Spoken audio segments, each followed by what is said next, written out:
There you are. Hi, everybody. Thanks for coming today. My name is Deborah Carter. I'm a librarian at the San Marcos Public Library and a mom who considers homeschooling sometimes. So we're really glad to have Nicole Romero-Piche here, an expert in the area, to inform us of our options. She's been in education for over 15 years and is quickly approaching her second year running Love of Learning Academy in Cayo. She has 2 elementary kids of her own and a toddler, and has tutored and taught kids as young as pre-K up through high school seniors.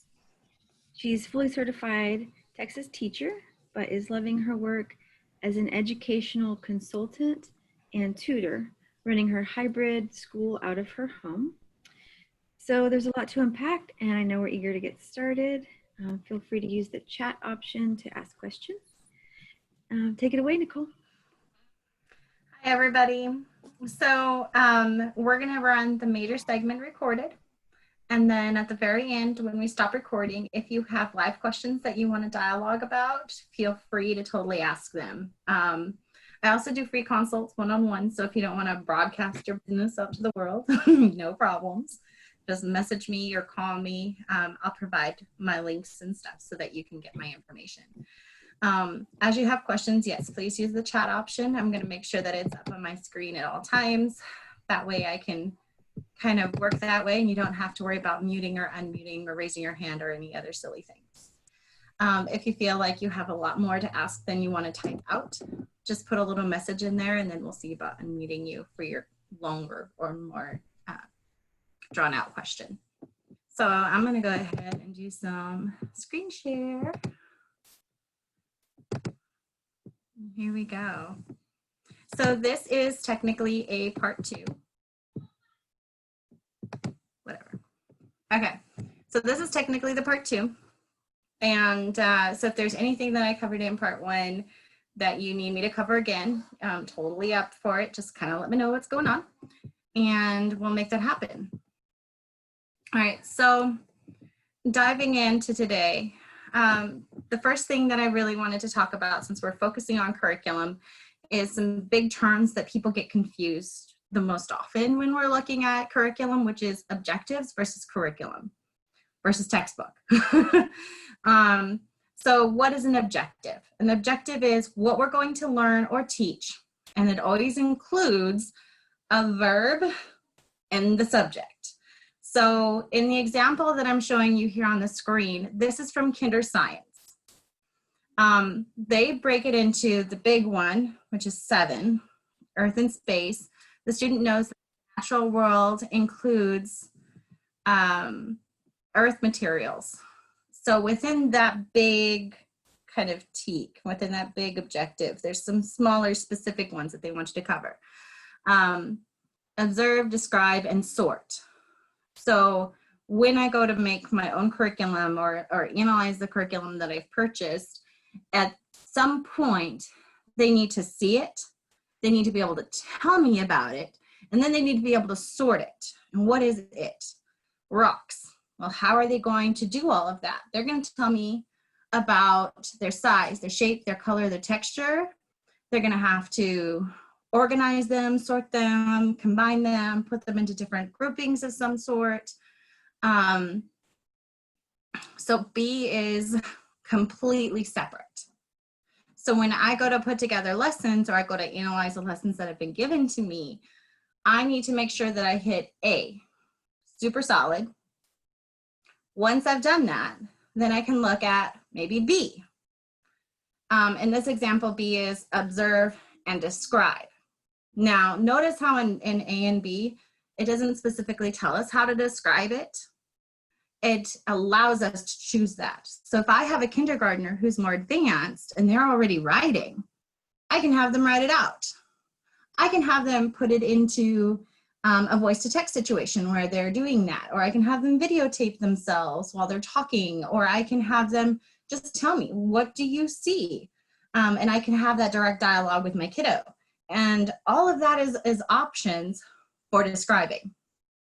Now, what am I going to describe? It says the physical properties of natural sources. So physical, what is physical versus chemical? Physical is something you can see, touch, smell, those kinds of things. So water, including color and clarity. Oh, so maybe I can think about taking them out to go check out 5 Mile Dam versus the aquifer area, which is where the water comes up, versus maybe later downstream. And we can get samples of those and we can do something with that.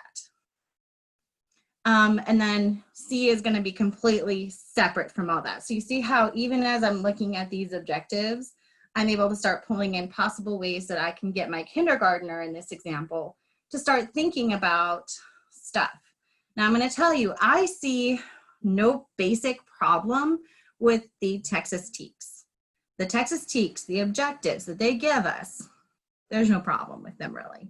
The problem is the quantity. There's a lot of them. And that people feel stifled to a curriculum that's been given to them.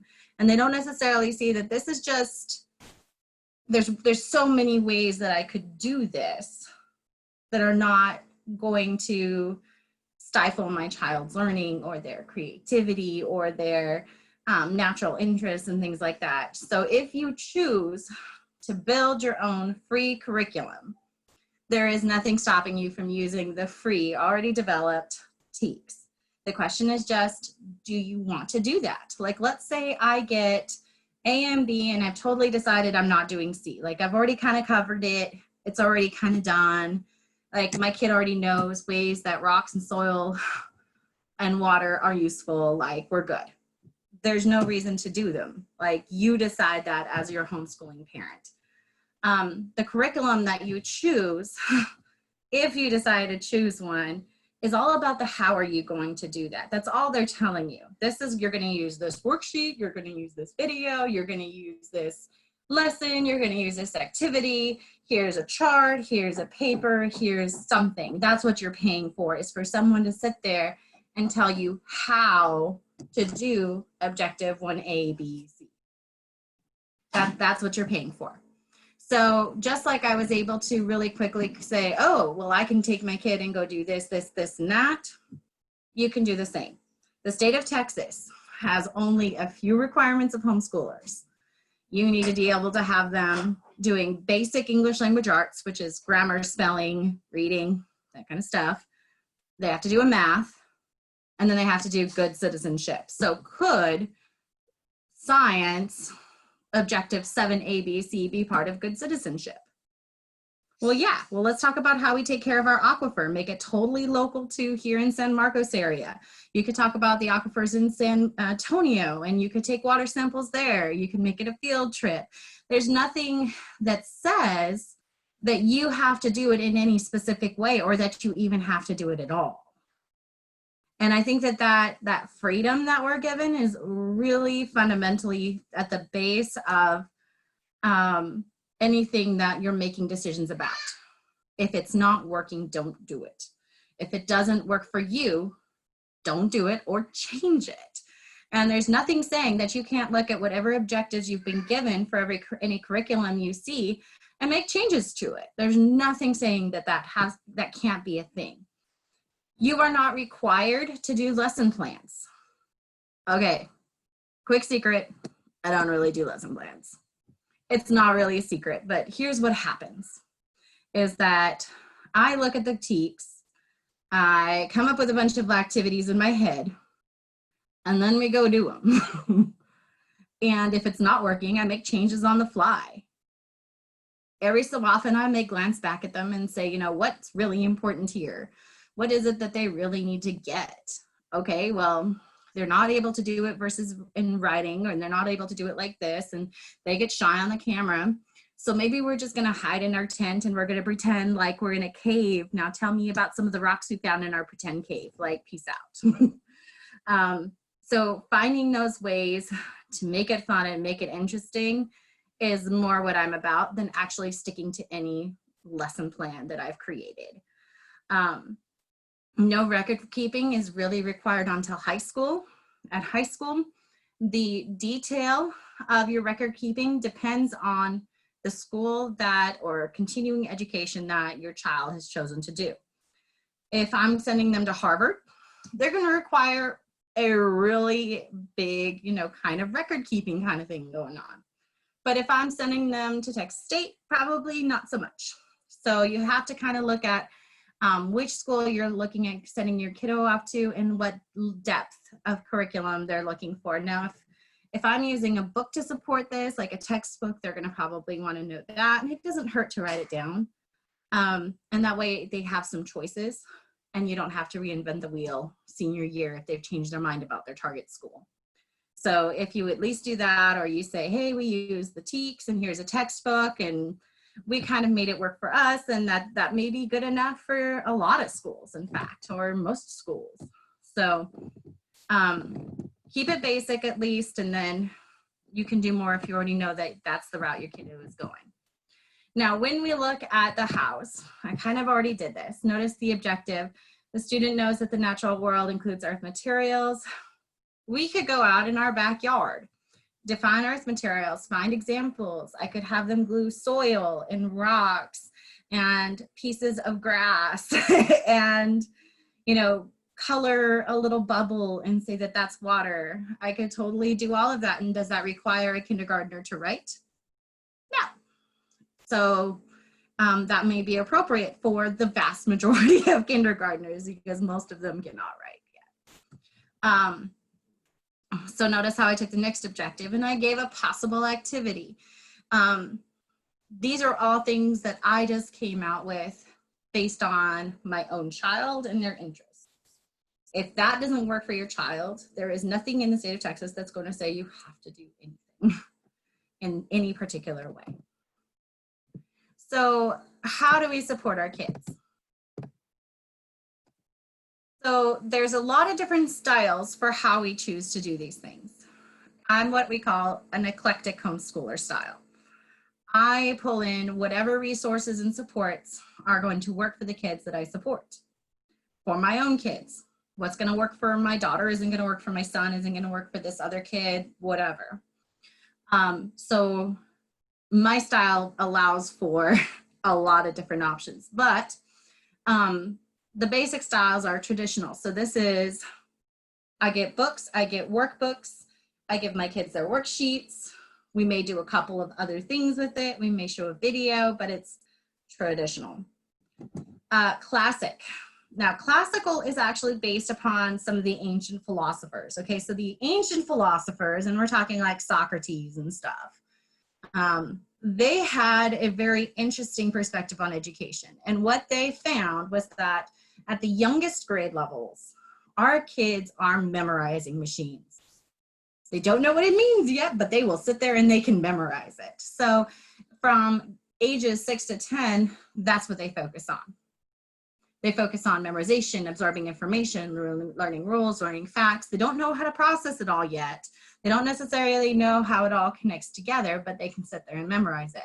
And then grades, ages 10 to 12 and then 13 to 18 is just about creating those connections. Now I have all the vocabulary. Now what does it mean? And the depth of the connections depends on the age. With the middle group, the dialectic stage, we're talking about logical discussions, drawing conclusions, algebra, some of the different whys of the world. Why do I see this? Why do I see that? And really, when you get to the rhetoric, the biggest difference is not just finding the connections, but being able to defend them. How are they connected? In what way are they connected? Now, can you defend that connection to other people? Can you have a positive dialogue about those connections with other people? And do you have enough information to be able to bounce their ideas off of yours? It's a really cool thing. So unschooling. Unschooling gets a bad rap. So I'm going to talk about some different things that you may see that are called homeschooling all the way until what some people say homeschooling should look like. Okay, so I know of students that are homeschooled that their parents literally make them do nothing. They do what they want to do. They may go play video games all day. They may be outside all day. And the parents can come up with any number of justifications on how they're meeting the basics required of the state of Texas. But since we don't actually have to report them into anyone, they don't actually really logistically have to defend them to anybody. A lot of these students, you hear a combination of results from these students. So some students who are very self-driven and motivated, they thrive on this. They will go out into the world and they will learn about all kinds of stuff, and they will find things that are interesting, and they will take the time and use it to actually become really into the subjects that they're really into. Parents who are really good at working with their kids on trying to help get them into these different things of interest tend to have more success with that. Gee, my kid's playing a lot of video games. Let me leave some books lying around and see if they'll pick one up. You frequently hear about these, I'm not saying this is all the time, you frequently hear though that they may be later to read because they have to decide that the reading is worthwhile. Some kids may decide that it's worthwhile at 5. Some kids may decide it's worthwhile at 8. So you have some homeschooler, unschoolers that are above level because they took an interest in things and they have flown. And then you have those who are not at level, with at level being kind of this like smorgasbord of what can you expect developmentally, what would you expect to see in a public school situation, what is on level for this particular book series. There's so many different ways to define on level that it's really hard, and that's the biggest argument you'll get from unschoolers is that, well, they may be behind by your standards, but what does that really mean? At some point they'll decide that it's worth reading and they'll pick it up and they'll be fine. There's a couple of parents that I've talked to in the past that were unschooled themselves, and they find that the biggest issue with unschooling is the gaps.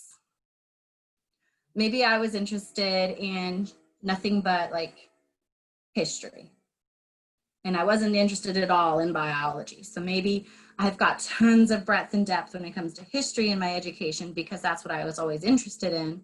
But I almost have a rudimentary understanding of biology because I didn't want to focus on it because it was gross or because it was scary or because I didn't like it. And so that student may struggle with that. The other is with mathematics. If a parent is weak in a subject, in unschooling, we typically tend to see that that student then becomes weak in that subject, not because they are inherently weak in it, but because the parent kind of angled them away from it because they did a lack of comfort for themselves. And that can happen in any of these kinds of things, but we also see it a lot in unschooling because there's no structure at any point given to that child some of the time. Again, there are unschoolers who totally teach all 4 subjects, but they let the kid choose stuff and they let the kid kind of take the lead on stuff. And so it's still technically unschooling, but it's different kinds of unschooling. Unit studies is what I do a lot of. I may let my child or my students choose the theme or topic, but then I center all of my instruction around it and I make sure it's more balanced. It permeates into all the subjects. So if I choose ancient Egypt, we're going to learn the history, we're going to learn the sciences, we're going to learn the mathematics, we're going to do everything from that particular perspective. Project-based is similar, but at the very end, you have something to show for it specifically that you wanted your child to work on. That is a final product of some sort. And that could be a video, it could be a poster board, it's up to you. You would decide together at the beginning, kind of what you're going to look for at the end. Charlotte Mason, a lot of people love to talk about it. And it's funny, when you go and you look at like the Charlotte Mason websites, they talk about the well-rounded student and empathy and all kinds of stuff. And it sounds more like social emotional awareness as opposed to an actual like method. But there is a little bit of methodology in here. They do allow for a lot of non-traditional books, so it's not just focused on facts and figures. And the emphasis is on a broader approach. So you kind of give them a target, and you say, now you can aim anywhere in this target for what you want to focus on. And if they choose, like if we say ancient Egypt, but they really want to focus on, let's say the dynasties. So you would do like, let's look at the dynasties and the groupings, and then they may decide within that broader topic, you know, let's take a focus on the transition of power, who's coming in and taking over, who's doing what, and that could all be part of a sort of Charlotte Mason method. There's an ebb and there's a flow, and there's a kind of like going the direction that the student goes a little bit, as opposed to it being like more you directed. It's more that they're getting some wiggle room within that subject.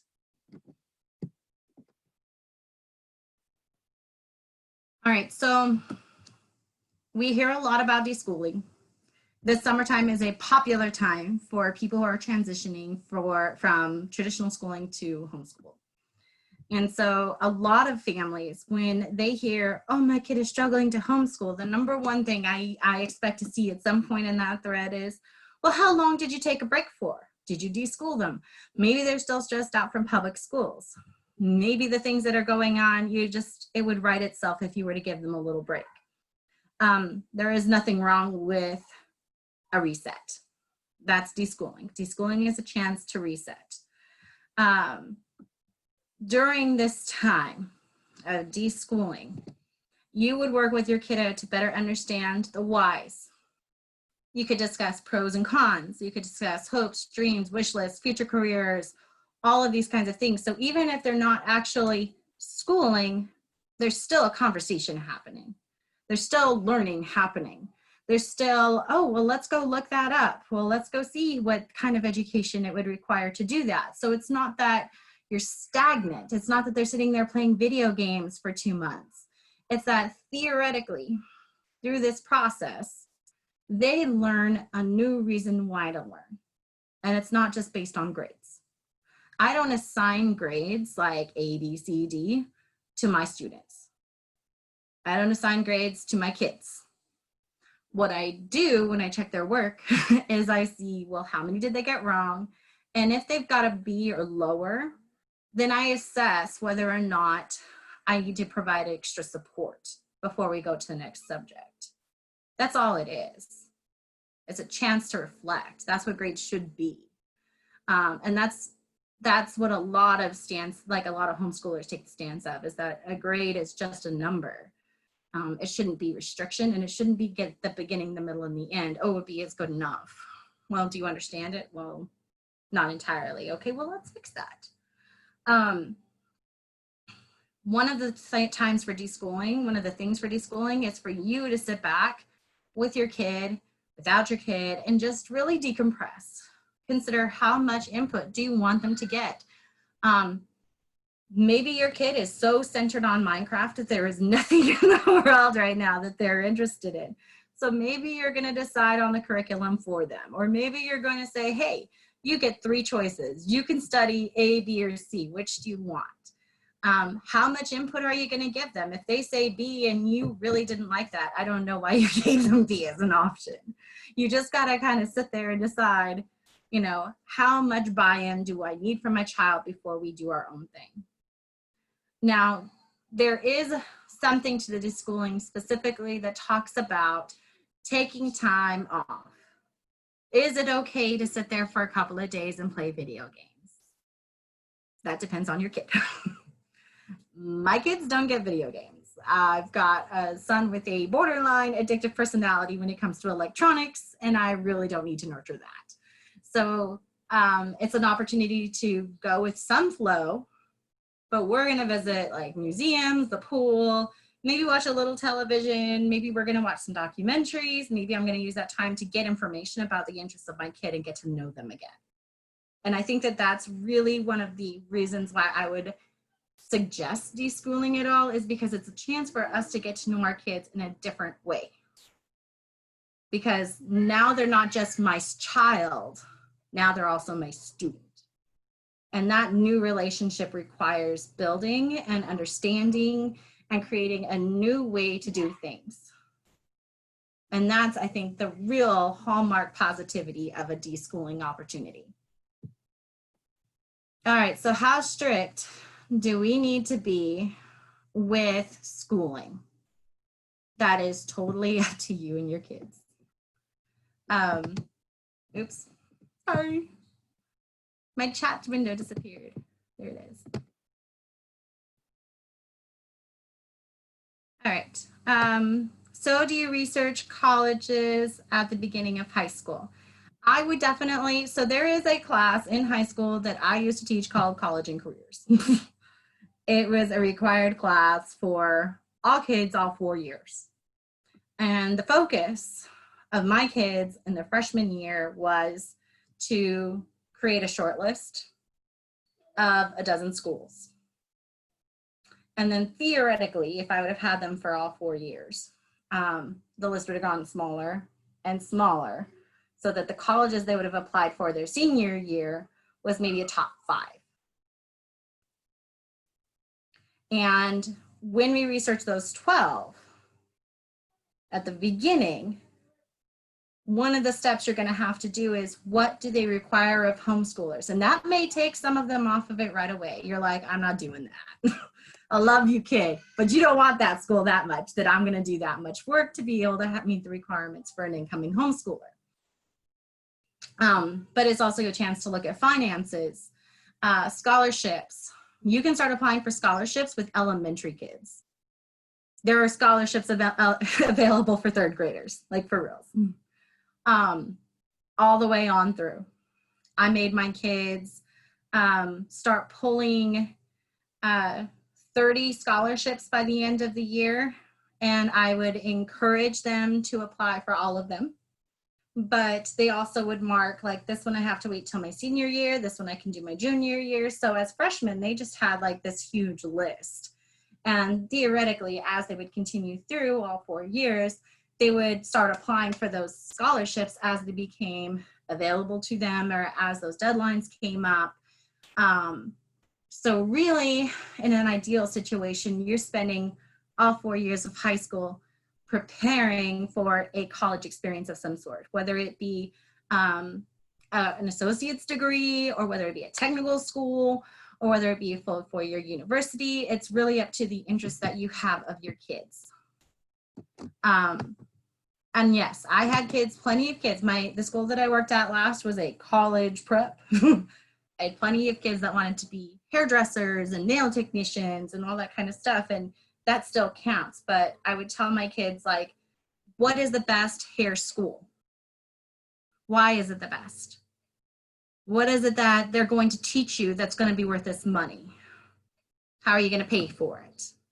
So we would still go through and we would look at how long and all of these things, and they would still have to do the research, even though it was just a technical school.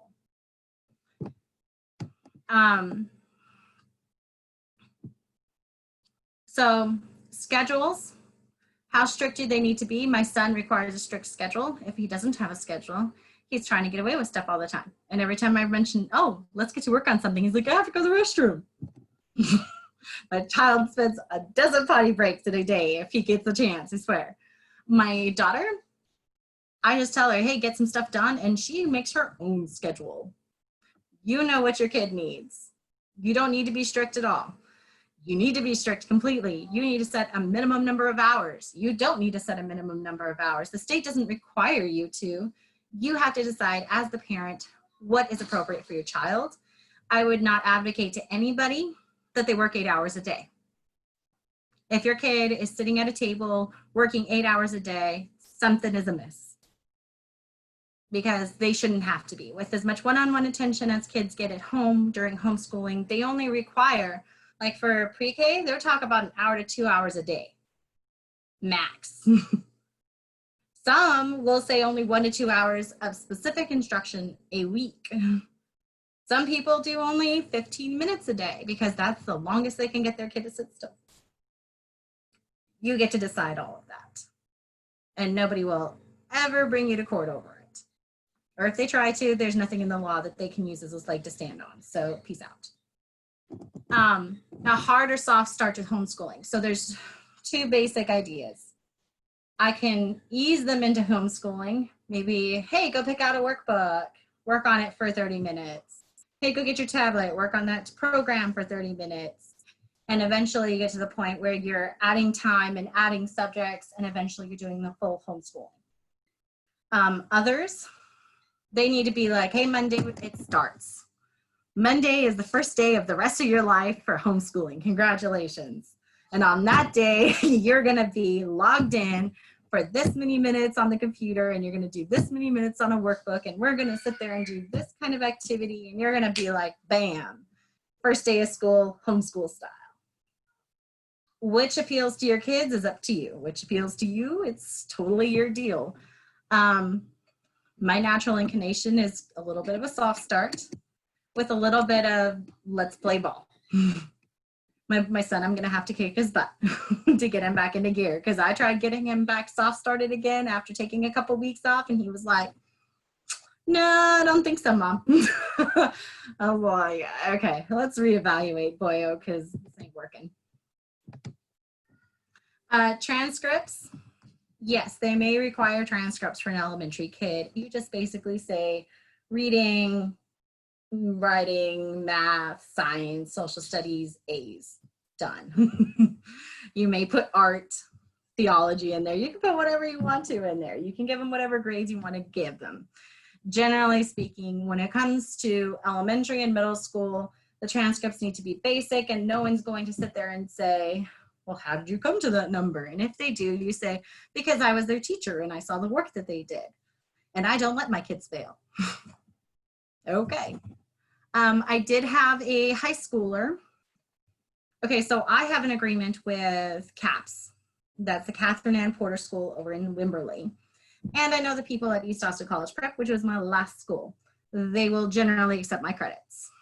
One time, I had a parent who came to me, and I did only the curriculum writing for her. That's it.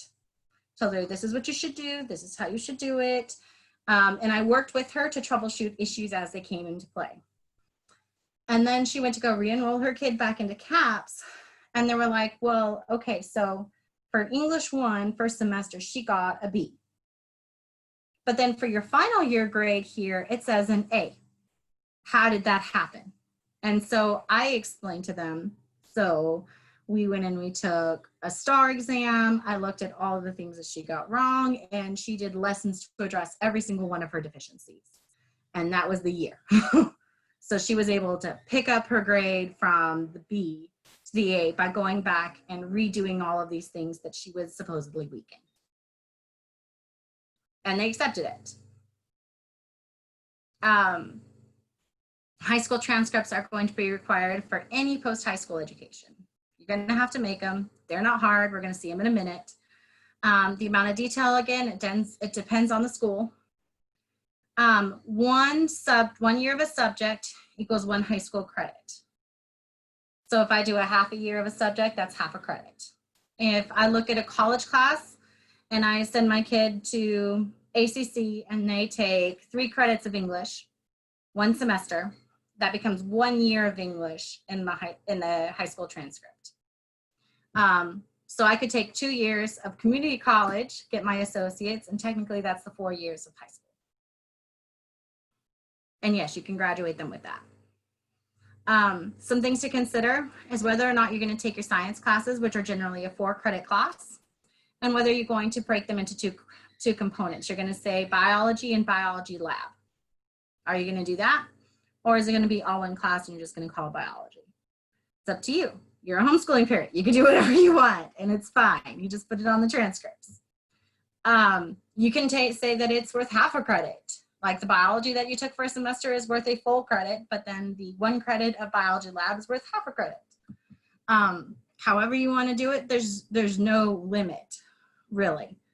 One of the things that people always ask is, well, what if they want to take like basket weaving? Sign them up for basket weaving. Congratulations, you have dual credit. Well, that's not a dual credit class, maybe at Hayes or maybe at San Marcos or wherever. It doesn't matter, you're a homeschooler. You can do whatever you want, accept whatever you want. If you say you're gonna give them high school credit for it, give them high school credit for it and have a good time. just keep in mind, max transfer credits into a 4-year generally is 60 credit hours, which is 2 years, sorry, not 2 semesters, 2 years. And so once you hit that 60, some things do change. The other thing to keep in mind is, generally speaking, when I go from being a homeschooling student to a homeschooling graduate, that's kind of when your freshman year starts. So you may have these transfer credits that come with you, and you may still get all of that wonderful like freshman year incentives and freshman year this and freshman year rules and all that kind of stuff, because technically they haven't been to a full college as a full-time student, not high school student. So you'll need to work with your 4-year university to see about transitioning them from that 2-year program to that 4-year program. So we don't want to lose credits. We don't want to lose, you know, time. Don't want to lose money. So you always want to keep in contact between your 2-year and your 4-year schools so that you get a nice, simple transition. Now, which subjects are we going to take? 4x4 is ideal. 4 years, 4 cores. 2 to 3 years of foreign language is ideal. You don't have to enroll them in a real class. You can have them do Duolingo. You can have them take tests to test out on that subject. It doesn't matter. But you should definitely have the 2 to 3 years of something. Sign language, Spanish, French, German, have a good time. Some people use Latin. It's a thing. I do recommend for my families that they have a well-rounded transcript. So they include PE, fine arts, health, computer classes, additional electives. If your kid decides they want to be a vet tech, you know, they could definitely go and take a whole bunch of biology, zoology, botany, whatever, like focus super on those kinds of things. Why would they take physics or chemistry? Because, I don't know, medications are chemistry. Interactions, drug interactions, how to measure, how to understand how, you know, salt interacts with these kinds of cells or those kinds of cells, and why do we use saline solution in an IV? Like, that's salt water, isn't it bad for us? Well, there's some chemistry in there. So yes, you definitely want to make sure that you include a little bit of everything, because even if they're super like, no, I don't want to do chemistry because I want biology, there's a reason, and they're going to have to take some chemistry classes. Work study is definitely something you can assign credit for. So we're going to look at my sample here.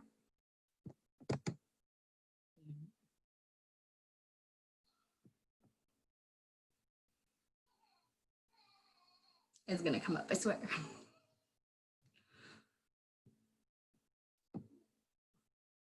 Hello.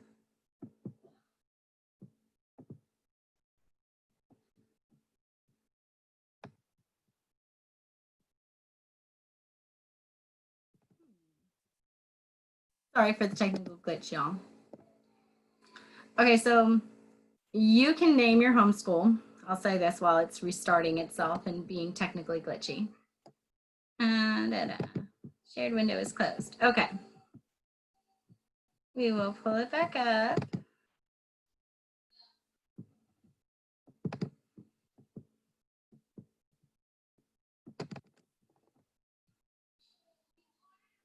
Sorry, guys. All right.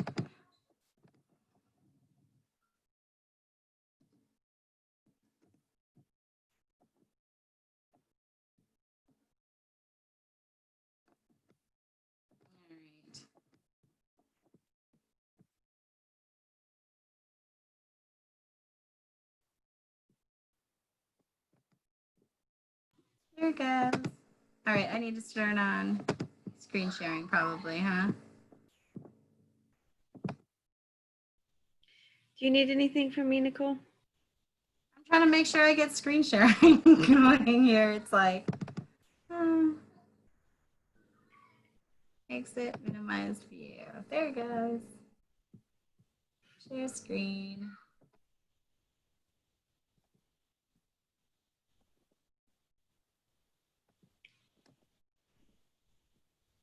Again.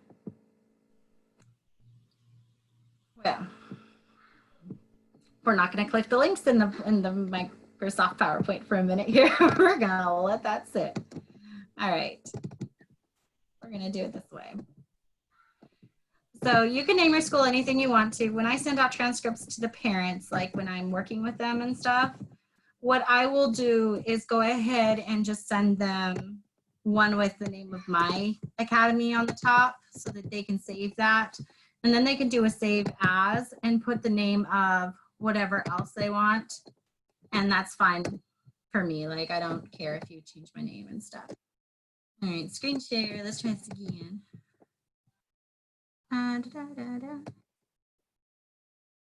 Screen. Yes, please. All right, everyone can see it. Victory. Those are my kids in the background. All right, so this is an example of a middle school transcript. Notice how I made it look pretty official. Notice how we have a basic academic record. Notice how I didn't name all of the subjects. You totally could. If you've decided that you're going to do biology, chemistry, physics in middle school, and then you're going to do it again in high school, but it's going to be harder, do it. Name it. Do as you please, or don't. Notice how I preloaded it for 1 credit. I would take and I would say, you know, talk to the parents, you know, are we going to do this all year? Let's make sure we do an all year kind of thing. We would put the grade. I would add in electives here at the side so that if you want it, like, let's say you're really big into church, you spend a lot of time there, theology 101, theology 102, throw it in there. If your kid has already taken STAR, you can throw the scores on there. You can delete this section off. It does not even matter. It's more for your information than anything else. At high school, this is the one that you're going to want to send off. And notice how it's almost exactly the same. There's a couple of differences. Remember how I talked about a 4x4? So you would want to add in an extra math here. Which one you add is up to you. If your kid gets through Algebra 1, Algebra 2, Geometry, they pass TSI, you may put college algebra there. You may decide that they need to take pre-cal. Put pre-cal there. Doesn't matter. It's up to you. Notice how I left this one blank. Pick another science, any science, change the sciences. Doesn't matter. No one's requiring you to do any specific science unless you talk to a college and they tell you otherwise. Social studies. Typically, these are the 3 that they do. And then their senior year, they take a semester of government and a semester of economics. You can totally do the same thing. You don't have to. It's up to you. You could send them off. Those classes, by the way, I took those dual credit at my local community college. Send them to the community college, tell them to go do it, and then count it for a full year. When you go and you take a semester of government at the ACC, that's a 1 year of government on your homeschool transcript. Done. Love it. Notice in this one, I went ahead and threw in some language. I threw in some home economics. You know, you're going to make your kid cook. They need to leave your house knowing how to fend for themselves. For heaven's sakes, throw in some home economics.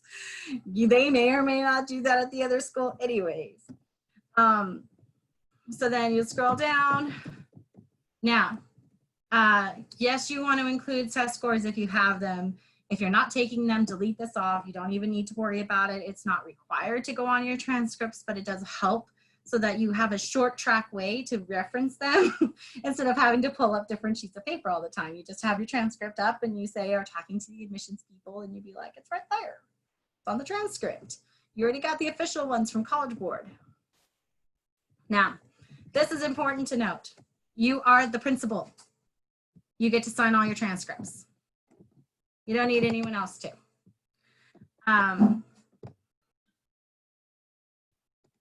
This next ones are real short. You have all kinds of curriculum choices. We talked about this a little bit last time. Secular, religious, computer-based online, paper book all-in-ones. They send you a whole package and it's all of it. Or textbooks. Textbooks are not actually curriculum. They are a support for curriculum. If I decide that I'm going to follow the TEKS and there's a book that already does that, then it kind of walks me through things and then I supplement with fun stuff. Live lessons, I do live lessons, I do online lessons. One Day Academy does both. Classical Conversations is a combination of lessons and live lessons. So you do some stuff at home, you do some stuff with them. They are religiously based. They are not secular like I am and like One Day Academy are.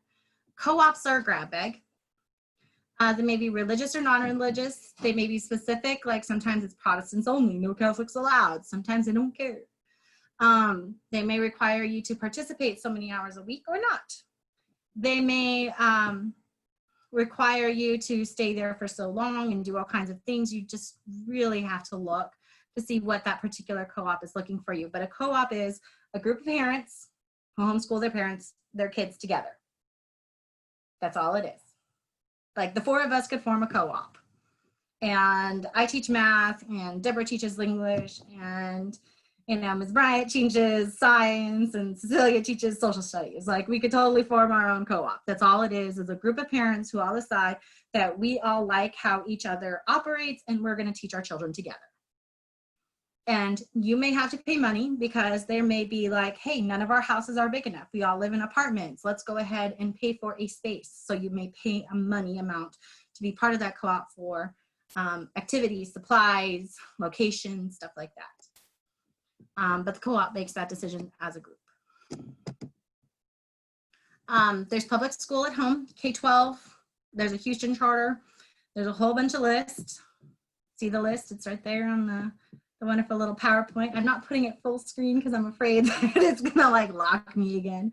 But yeah, there is a list of all of these places, and I can put it on the chat if you want to just copy and paste. But yeah, all I can see is the end of the form. The end of the form? The end of the transcripts. I can't see any. Oh my goodness. Let's see what's going on here. Thank you for pointing that out. Oh, that's why. Hello. Let's switch to that. Sorry, guys. Now can we see it? Okay. Yes. So public school at home, they do the transcripts. They do everything. It's publicly accredited. They do STAR. You're going to have to do STAR again. But it is free and it is online. And they do have certified teachers running all the classes. And it's totally allowed by the legislation. There is a list. It isn't very long. But there is a list there of all kinds of ways or all kinds of schools that offer that. And I can put that in the chat if I can figure it out. Where'd you go, chat box? My chat box has disappeared.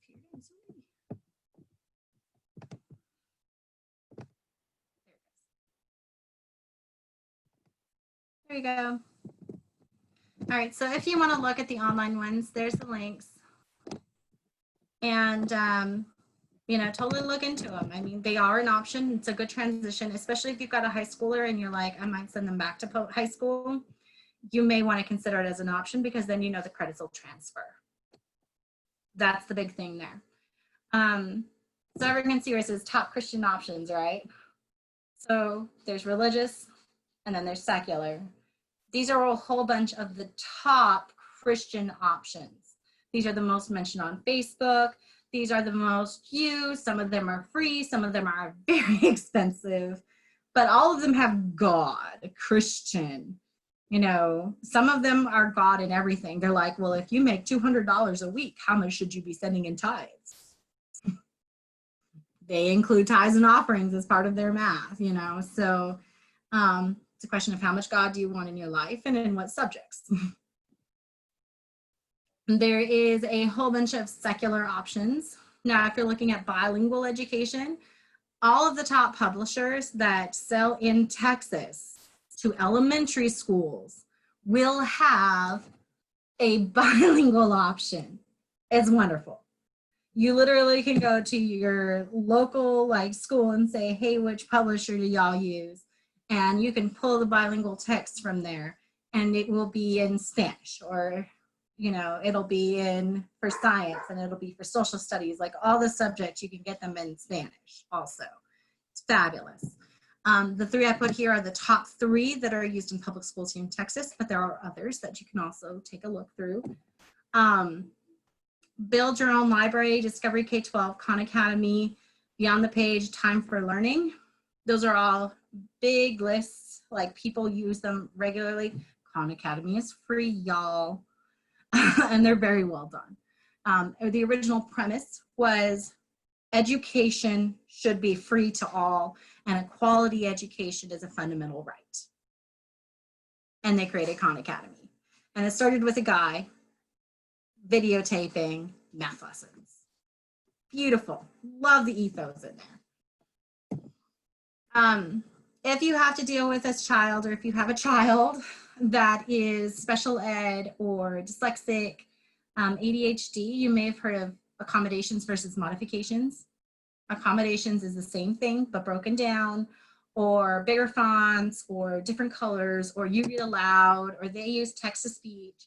It's the same exact work that everyone else is doing, but it's changed in just a little bit of a way to accommodate for the fact that your kid maybe struggles to write, or struggles to read, or struggles explaining themselves, or that they can't handle that much time on task.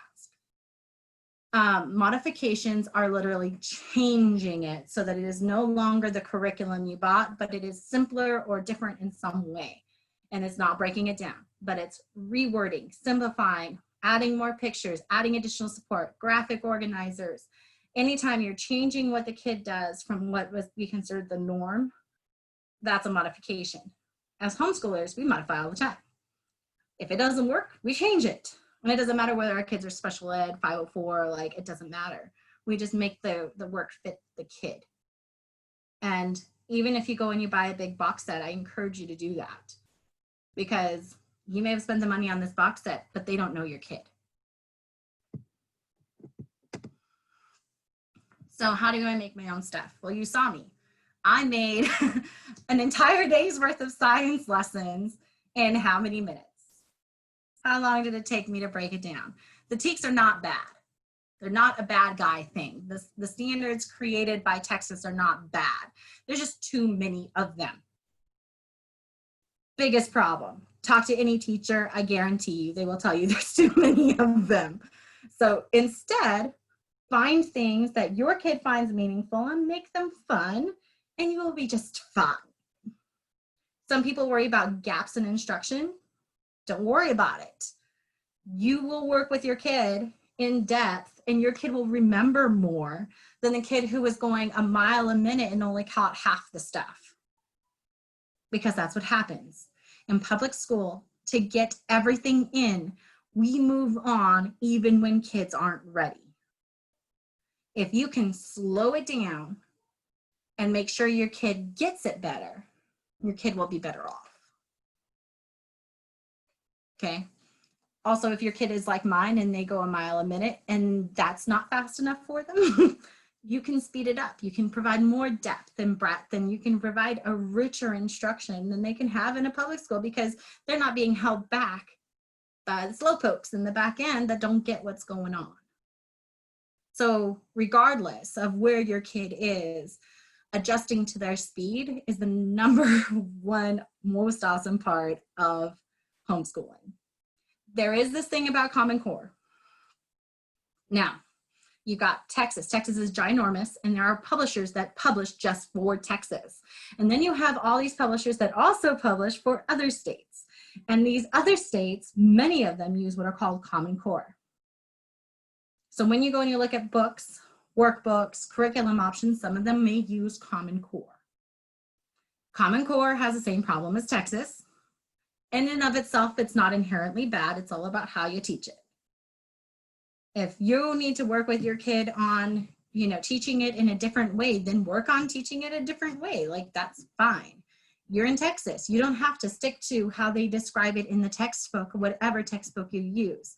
If you want to just print off all of the practice sheets in that math book, and that's all you do, and you teach it the way you want to teach it, there is no one who's ever going to stand in your way. These are resources to make your own. That's it. So, how are we feeling, guys?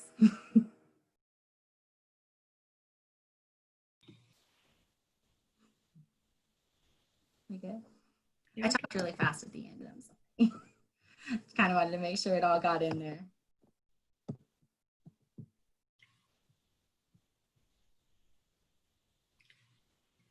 From what little homeschool that I've done so far, I'm really kind of piecing things together, and I've never done a lesson plan. I just use workbooks or videos, or sometimes we've tried a theme like ancient Greece, you know, but we've just only done a couple months of homeschool in our lives.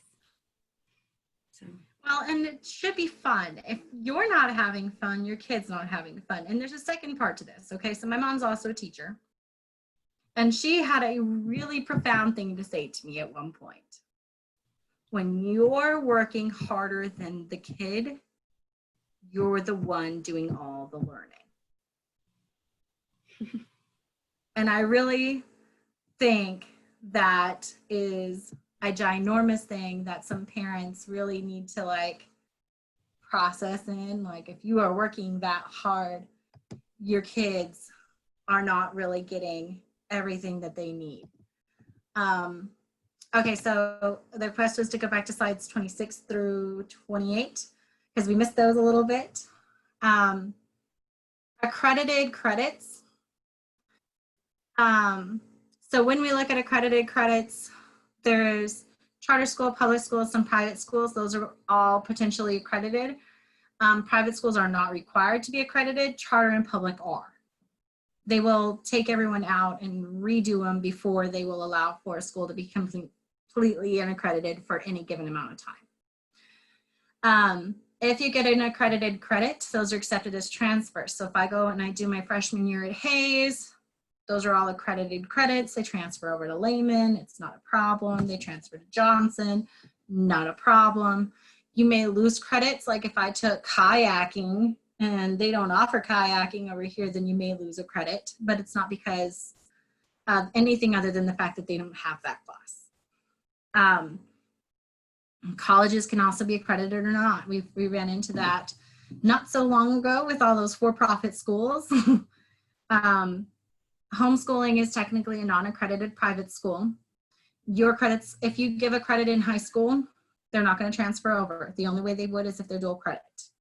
So if I go and I enroll my kid, let's say freshman year, they take a bunch of homeschooling credits, but then they go and take English 1301 at ACC, the ACC credits should transfer over to my ISD, even if my homeschooling ones don't. In order to receive a credit that I've given in homeschool, usually you have to take a test and you have to pass the test in order to get those credits. Charter schools get a choice. Most of the time, they usually have a policy about accepting homeschooling credits, but they won't say it as homeschooling credits. They'll say as private, non-accredited school credits. And so if they're saying homeschool is one thing and private unaccredited is something else, then you need to talk to someone because these are the same thing. And that's the number one misconception that we have with schools when it comes to re-enrolling homeschoolers. The only reason my credits transfer to CAPS is because I have a private agreement with them. There is literally no other reason. We reached an agreement. I'm a certified teacher. I'm more certified than most of their teachers. And so they're willing to accept my credits. Fabulous. They don't have to. And they don't have to accept homeschooling credits. It's up to them. So the choices for curriculum or secular religious, that's the first decision you have to make. The second decision you have to kind of make is online, paper, textbooks, that kind of stuff. Mix and match. Beware of anything free. I don't care if it's online. I don't care if it's a program. When you get free, sometimes you end up with some religious stuff. And sometimes you may not even realize it. Easy Peasy is one of those that a lot of people like as their initial one because it's free, but it's fully funded by a religious organization. So what are they including in there? What are they using? You have to really kind of filter through that to make sure that it wasn't anything that you would disapprove of. Yes, some sets do have manipulatives, workbooks, experiment supplies. Others are just a workbook and a textbook. Some are just a textbook or just a workbook. It depends on what you're buying. And this is a problem that I run into frequently. People are like, what curriculum are you using? And then they'll like show up textbook. I'm using this textbook as my curriculum. A textbook is a resource. You can use it to guide your curriculum. to guide your instruction. You can elaborate on the textbook, but it by itself is not curriculum. And these are, again, some of the different live lessons that are the most common ones. Locally, there's me, One Day Academy, Classical Conversations, and tons of co-ops. Like those are the big options in this area. One Day Academy is very popular. They have several locations all across the city and all across the state. The teachers that they get in there are varying degrees of, some of them have like PhDs. There's some legit teachers in there. And there's some that just have their bachelor's, and there's some that don't have any of the above. But because they're so big, they generally can try to advertise for teachers a little bit, but it's just a 1 day a week or 2 days a week. Like they only meet so many times a week, and that's it. And you do get a letter grade. Whether or not you decide to use it is up to you. It's non-accredited. So it's basically you're hiring someone else to teach a class. That's what you're doing with me too. You're hiring someone else to teach a class, or you're hiring someone else to run your curriculum for you. I think co-ops are brilliant. I do. I also think there's a lot of hangups. It feels like there's kind of like an in club and you're kind of paying to come into the in club, and it may or may not work out for your family. And so there are a lot of people that I know that have tried multiple co-ops to try to find out which one is best for them, and they may not have any in their local area that are a good fit. Too religious, not religious enough. Maybe the parents in there aren't educated enough. Maybe they're too educated and they make you feel like you're an idiot. You know, it's really kind of a grab bag. And I don't have a whole lot of experience with them myself because I'm my own thing. But I've heard good things and I've heard less good things. It just depends on the area of town that my family's coming to me from. So, but definitely look into their guidelines and read between the lines, because some of them are really, I've heard that some of them will put in specific verbiage really to be exclusionary to people who have even slightly different beliefs. So just really read the fine print. So I think that's it through 28. Did I miss anything else? Awesome. You guys are awesome. You actually let you stay on the camera, so I look like I'm talking to people and not just myself. Last time I was like, I'm just gonna look at myself and talk to myself, and it'll be great. You know, it'll be great.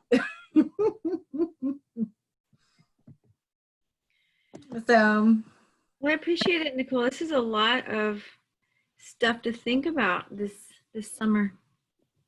And we had talked about doing another one later in the summer once the school districts announce what they are going to be doing for the fall. Mm-hmm. So the things to also think about is just understanding, like, we're not going to be able to cover 100% of anything in an hour. Which curriculum should I do? Well, there's so many variables. It's one of those things where I'd have to talk to you, and I still wouldn't know if that curriculum is going to work for you. But I know that any curriculum can be modified to help most families. So lots of good conversations.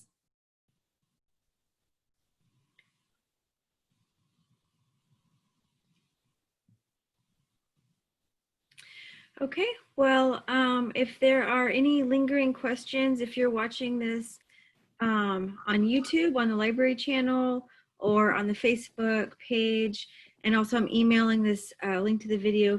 There were 43 people registered. I'll email the video, and if you come up with any questions, Nicole, do I have your permission to give your website or an email? Please do. Okay, so I'm going to send that out with a link to this video. Mm-hmm. I'm going to go ahead and turn off the recording. If do you have any last thing to say? I just look forward to talking to lots of people. There's a lot of people with a lot of questions, and it feels like there's maybe something stopping them from asking those questions. And I think that it's really hard to just throw out enough information and hope to catch everybody.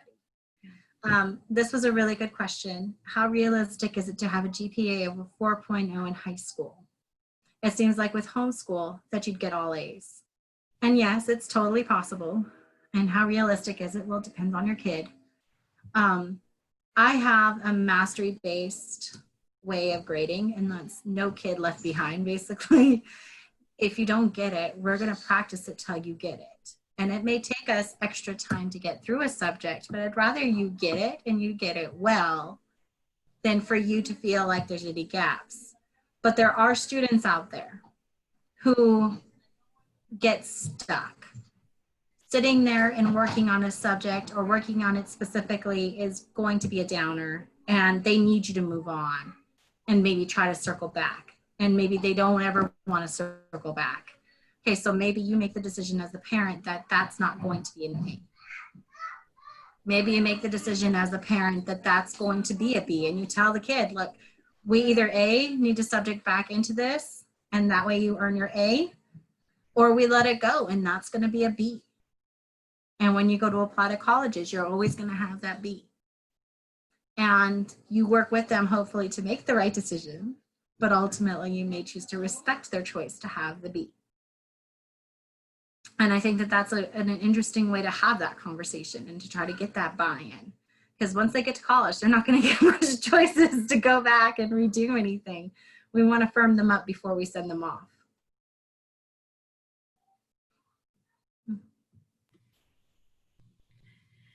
Okay, Nicole, Ms. Bryant, I'm going to go ahead and turn off the video so that we can keep this short for the viewers at home, but you're welcome to stay online and we can chit chat a bit more. Thanks everybody for joining us, and stay tuned for another program towards the end of the summer. Bye. Thanks again, Nicole.